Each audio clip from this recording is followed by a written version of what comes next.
하나님 사랑, 하이 스토리 메이커스. 2030 교회의 4050 목자님들의 특성 감사드립니다.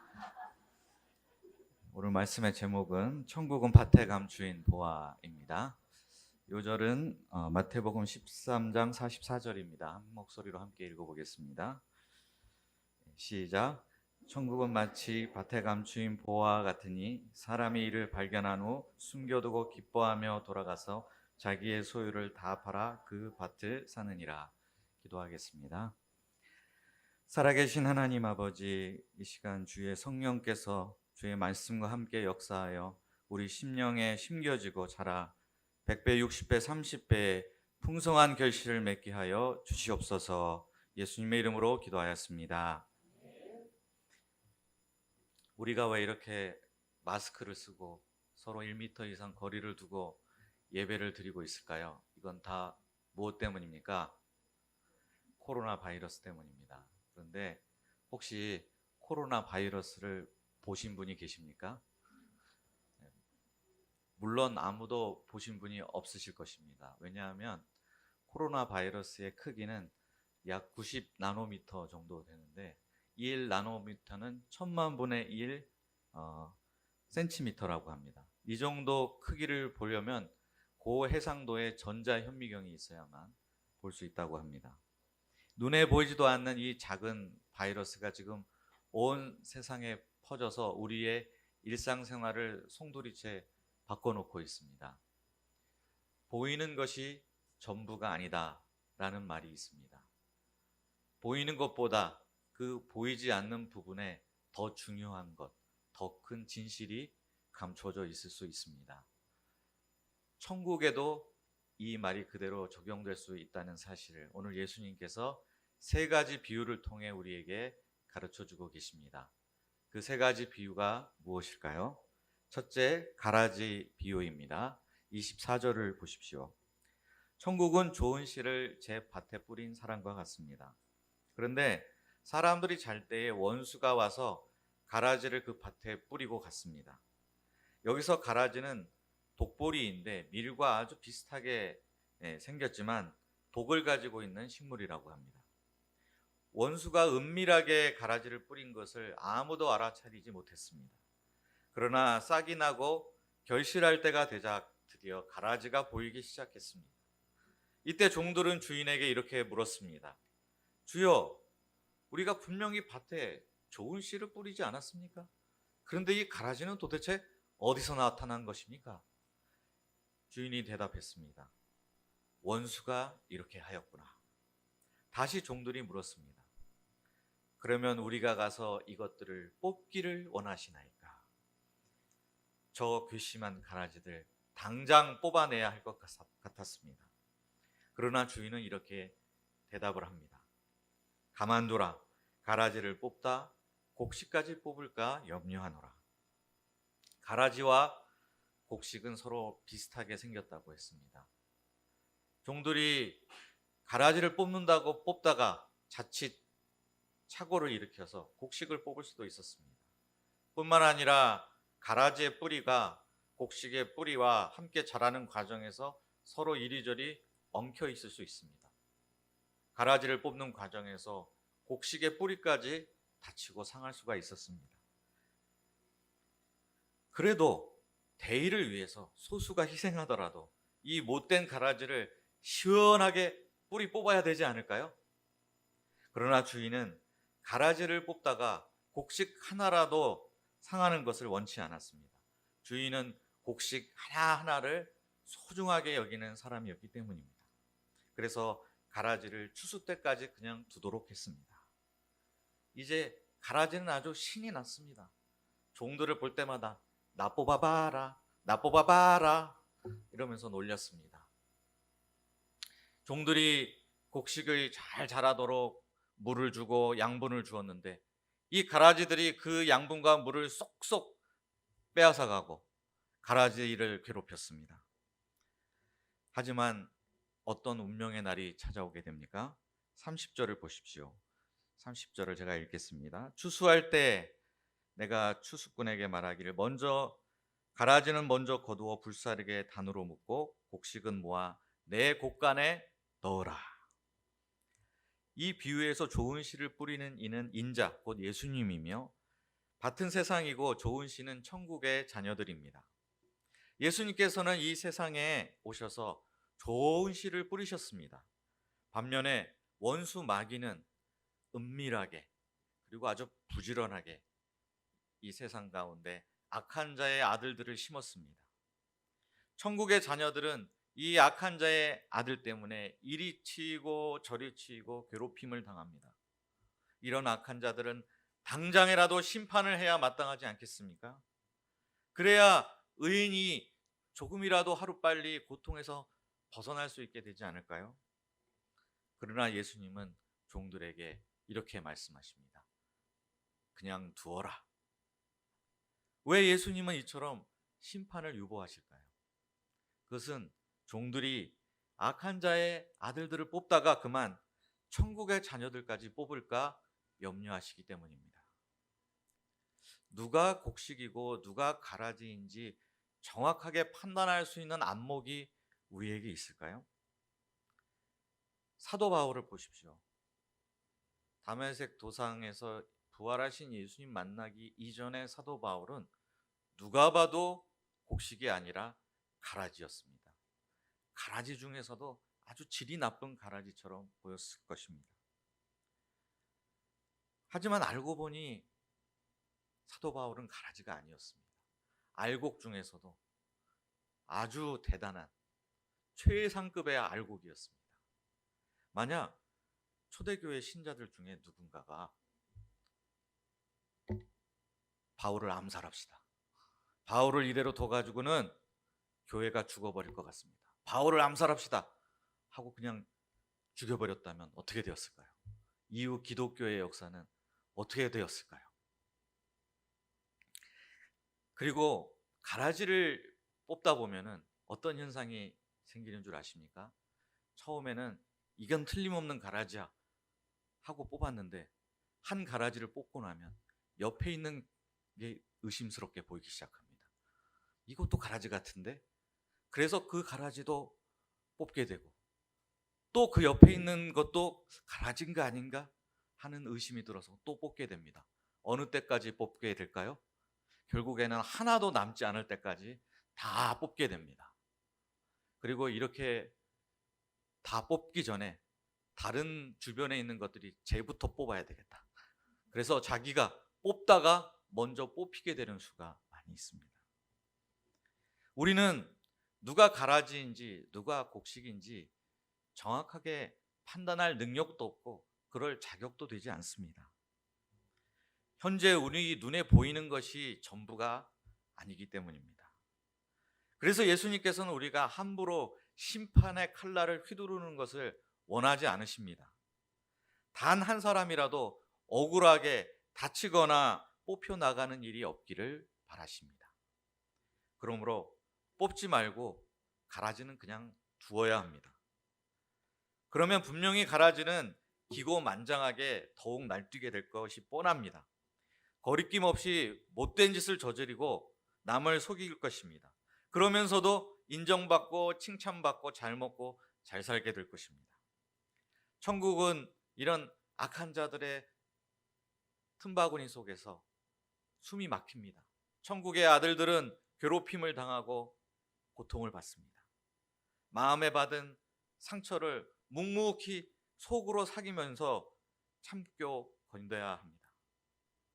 천국의 자녀로 살려 하니 참 이런 세상에서 이리저리 부대끼면서 이만저만 고생이 아닙니다. 그러나 지금 보고 있는 이 모습이 전부가 아닙니다. 장차 어떤 일이 일어날 것이 확실합니까? 43절을 보십시오. 우리 43절 말씀을 다 함께 한 목소리로 읽어보도록 하겠습니다. 시작. 그때의 의인들이 자기 아버지의 나라에서 해와 같이 빛나리라. 귀 있는 자는 들으라. 세상 끝이 되면, 종말이 오고 예수님이 재림하시게 되면 그날에는 의인들이 하나님의 나라에서 해와 같이 빛나게 될 것입니다. 참고 기다려왔던 모든 것이 헛되지 않게 하나님께서 눈이 부시도록 빛나는 영광으로 그동안의 모든 수고와 고생한 것을 보상해 주실 것입니다. 또 그날이 되면 악인들은 하나님께서 아주 공명정대하게 단 한치의 실수도 없이 정확하게 직접 천사들의 손으로 심판하실 것입니다. 그러므로 우리는 지금 당장 우리가 악을 심판하고 이상적인 세상을 만들어야겠다는 이런 성급한 낙관주의에 빠질 필요가 없습니다. 동시에 어차피 세상은 악이 승리하고 마는 그런 세상이야. 결국에는 악이 이기고 말 거야 하는 이런 비관주의에 빠질 이유도 없습니다. 지금은 선과 악, 곡식과 가라지가 뒤섞여 있는 이 현실을 있는 모습 그대로 인정하면서 동시에 가라지를 참고 기다릴 때입니다. 때가 되면 하나님께서 친히 이 모든 것들을 정리해 주시고 바로 잡아 주실 것입니다. 우리가 그날을 바라보며 소망을 붙들고 믿음으로 살 수 있기를 기도합니다.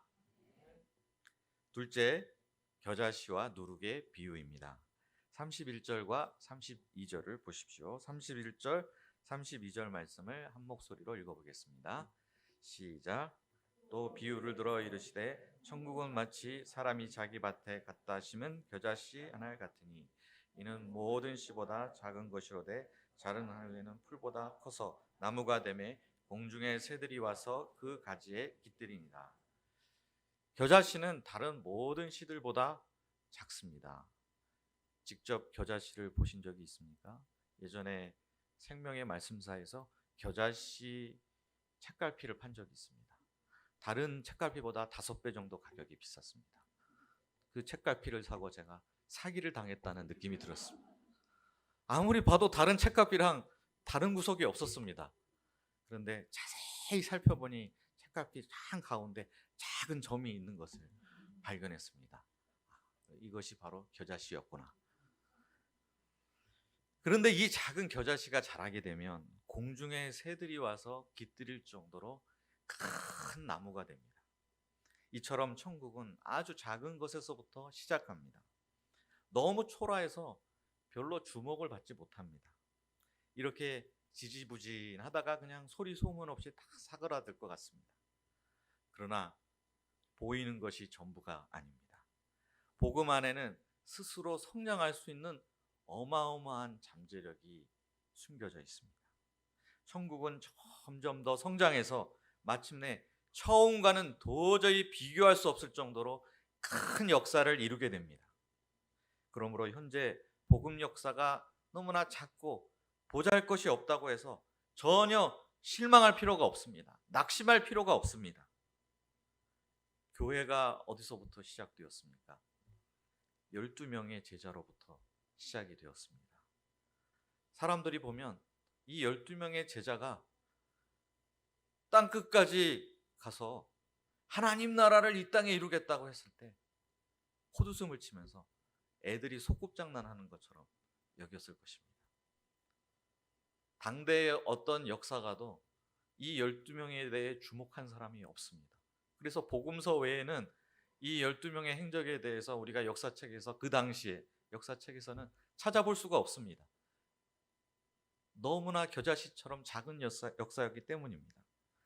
그런데 그들로부터 시작된 천국 복음이 유대를 넘어 사마리아에 전파되고 그리고 땅끝까지 전해졌습니다.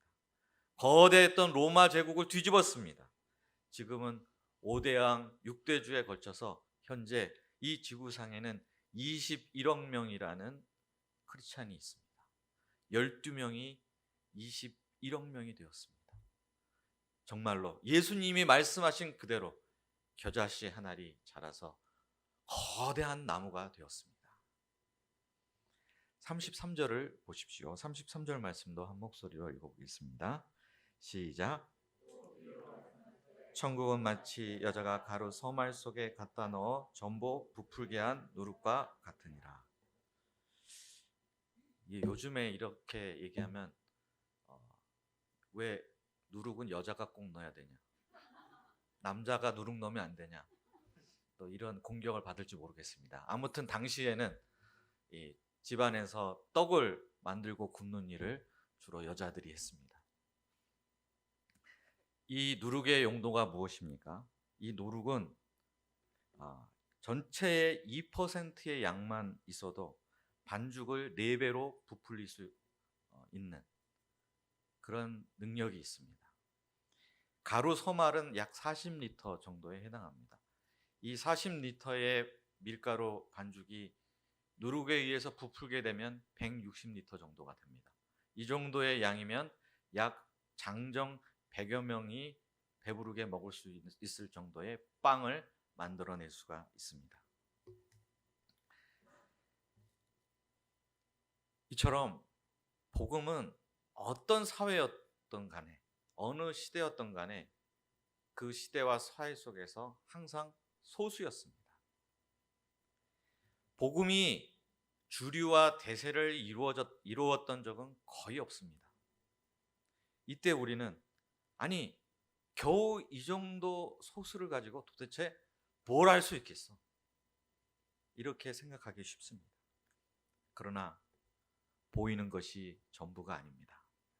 복음은 적은 양으로도 소수라 할지라도 얼마든지 주변 세계를 변화시킬 수 있습니다. 누룩이 소리 없이 밀가루를 부풀게 하듯이 복음도 은밀하게 침투해서 세상을 바꾸어 놓습니다. 우리나라에 처음 복음이 전파되었을 때 그 당시에 기독교인의 숫자는 그리 많지 않았습니다. 1919년 당시에 우리나라에서 기독교인의 숫자는 전 인구의 1.3%에서 1.5%에 불과했습니다. 그런데 1919년에 3.1운동이 있었습니다. 그 3.1운동 때 33명의 민족 대표가 있었는데 그 민족 대표 중에 16명, 거의 절반에 해당하는 사람이 기독교인이었습니다. 또한 이때 투옥된 사람들 중에 22.4%가 기독교인이었다고 합니다. 인구의 2%도 되지 않는데 3.1운동을 가장 앞장서고 주도한 세력은 바로 기독교인들이었습니다. 기독교인들의 영향력은 항일운동에만 있었던 것은 아닙니다. 그때까지 우리 민족을 얽어매고 있던, 우리 민족의 심성을 지배하고 있던 이 샤머니즘과 온갖 미신들을 철폐하고 전 근대적인 악습을 몰아내는 일에서 가장 혁혁한 기여를 한 것이 바로 기독교입니다. 이것이야말로 예수님께서 말씀하신 누룩의 역사입니다. 여기까지 말하면 어떤 분은 그거는 그때의 일이고요. 지금 우리가 경험하고 있는 현실과는 많이 다른 것 같은데요? 이렇게 말하는 분이 있을 수 있습니다. 과거와 달리 현재 한국 교회는 성장하기는커녕 감소하고 있는 추세에 있습니다. 지난 15년 동안 개신교 주요 교단 7개 교단의 주일 예배 참석 숫자를 통계를 내봤더니 15년간 약 150만 명이 줄어들었다고 합니다. 1년에 거의 10만 명 이상씩 쭉쭉 빠지고 있는 상황입니다. 코로나 사태로 인해서 이와 같은 추세는 앞으로 매우 가속화되리라는 전망이 여기저기서 나오고 있습니다. 양쪽으로만 그런 것이 아닙니다. 영향력 측면에서도 퇴조 현상이 뚜렷합니다. 2016년 조사에 따르면 국민 10명 중 7명이 향후 기독교가 우리 사회에서 부정적인 영향을 끼치게 될 것이다 라고 답변을 했다고 합니다. 놀라운 사실은 기독교인과 비기독교인에서 이 답변에 차이가 없다는 것입니다. 기독교인조차도 기독교의 영향력은 앞으로 현저히 줄어들 것이다 이렇게 내다보고 있다는 것입니다. 왜 이런 현상이 일어나고 있는 것일까요? 예수님께서는 분명히 천국은 겨자씨에서 출발해서 큰 나무가 되고 밀가루를 온통 부풀게 할 정도로 영향력이 있다고 했는데 왜 현재 우리나라에서는 성장하지도 못하고 이렇게 영향력을 제대로 끼치지도 못하고 있는 것일까요? 복음에 무슨 문제가 있어서 그런 것일까요? 복음은 어느 정도까지는 성장할 수 있지만 그 이상은 성장할 수 없는 치명적인 한계를 안고 있는 것일까요? 전혀 그렇지 않습니다. 복음 자체는 아무런 문제가 없습니다. 복음은 얼마든지 성장할 수 있는, 얼마든지 큰 영향력을 끼칠 수 있는 잠재력을 갖고 있습니다. 그러면 무엇이 문제이겠습니까? 그 복음을 담아야 할 그릇, 즉 교회와 성도가 문제입니다. 교회가 복음을 잃어버렸고 성도가 복음을 잃어버렸을 때 그 복음의 성장력과 영향력은 현저히 줄어들 수밖에 없습니다. 복음은 반드시 성장합니다. 복음은 주변 세계에 선한 영향력을 끼칩니다.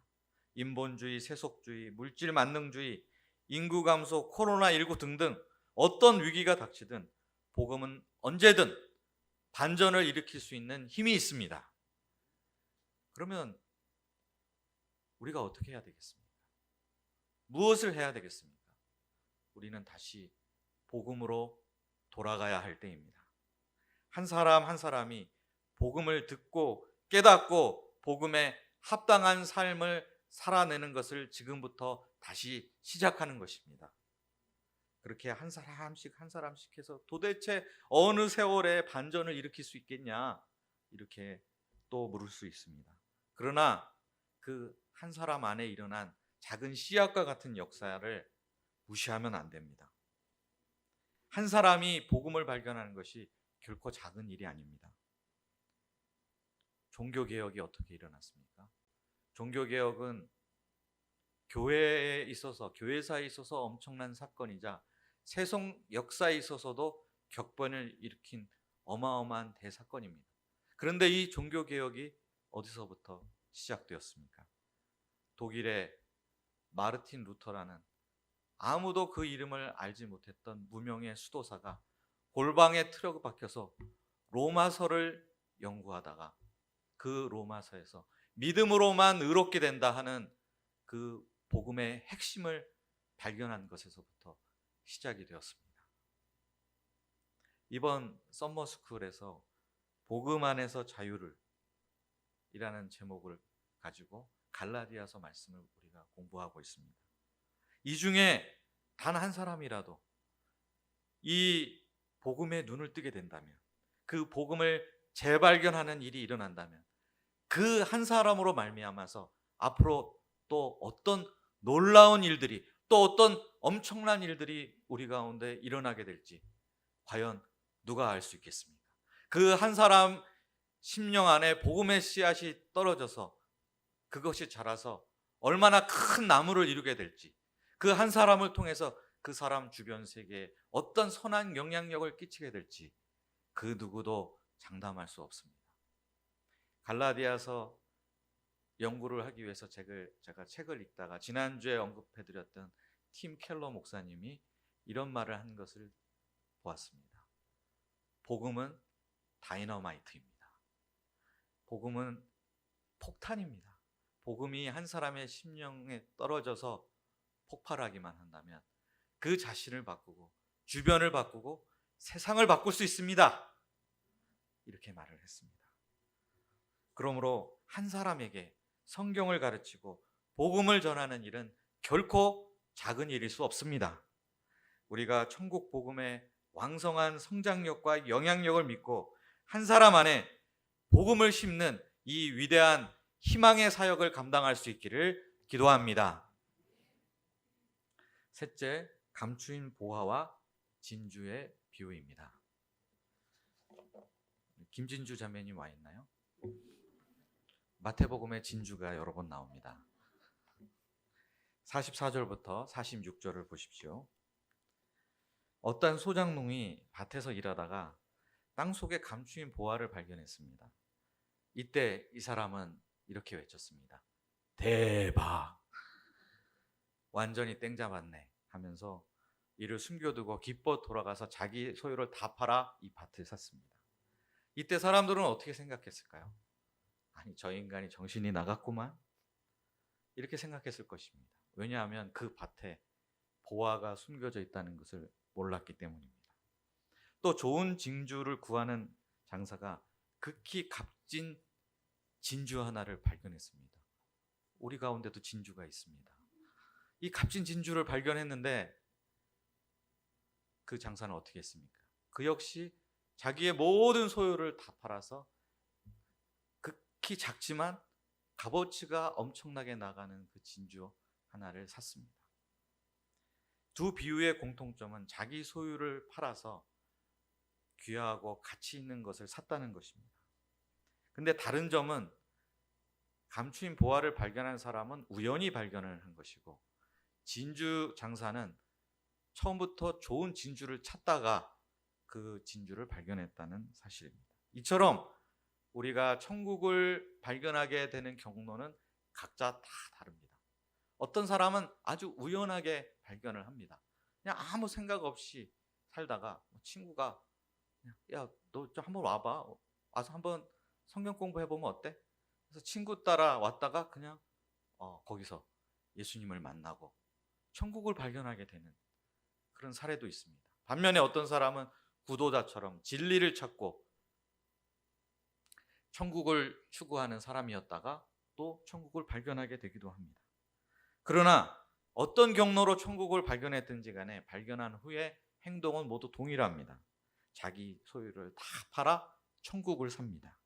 천국의 가치가 너무나도 귀하기 때문에 이것을 전혀 아까워하지 않습니다. 예수님의 제자들은 예수님을 따르기 위해 배와 그물, 심지어 아버지까지 버렸습니다. 천국을 발견한 사람은 누구나 다 이렇게 합니다. 우리 모임의 설립자이신 사라베리 선교사님은 미국 미시시피의 공주라고 불리던 분이었습니다. 이분의 생가를 방문한 적이 있던 한 선교사님에 따르면 이분의 생가에 가봤더니 차를 타고 정문을 지나 한참 숲길을 들어가더니 그제서야 현관문이 나오는 집이었다고 합니다. 이런 분이 전쟁 직후 한국에 오셔서 연탄불을 갈아야 하는 단칸방에서 밥과 김치를 드시며 대학생들에게 성경을 가르치셨습니다. 또 전능자의 그늘이라는 책의 주인공인 짐 엘리엇이라는 선교사가 있습니다. 그는 휘튼 대학을 수석으로 졸업한 수재였습니다. 그는 젊은 나이에 에콰도르에 있는 한 미전도 종족에게 복음을 전하다가 처음 복음을 전한 그날 그만 창에 찔려 순교를 당하고 말았습니다. 이때 이 소식을 전한 타임지의 특집 기사 제목이 What a waste, 이것은 얼마나 큰 낭비인가 하는 제목이었습니다. 그런데 이것이 정말 낭비일까요? 헛된 일을 한 것일까요? 사후에 짐 엘리엇의 성경책 안에서 다음과 같은 유명한 구절이 써 있는 것을 발견했습니다. 영원한 것을 얻기 위해 영원하지 않은 것을 포기하는 자는 결코 바보가 아니다. 보이는 것이 전부인 사람에게는 이 모든 일들이 다 낭비이고 미련한 짓처럼 보일 수 있습니다.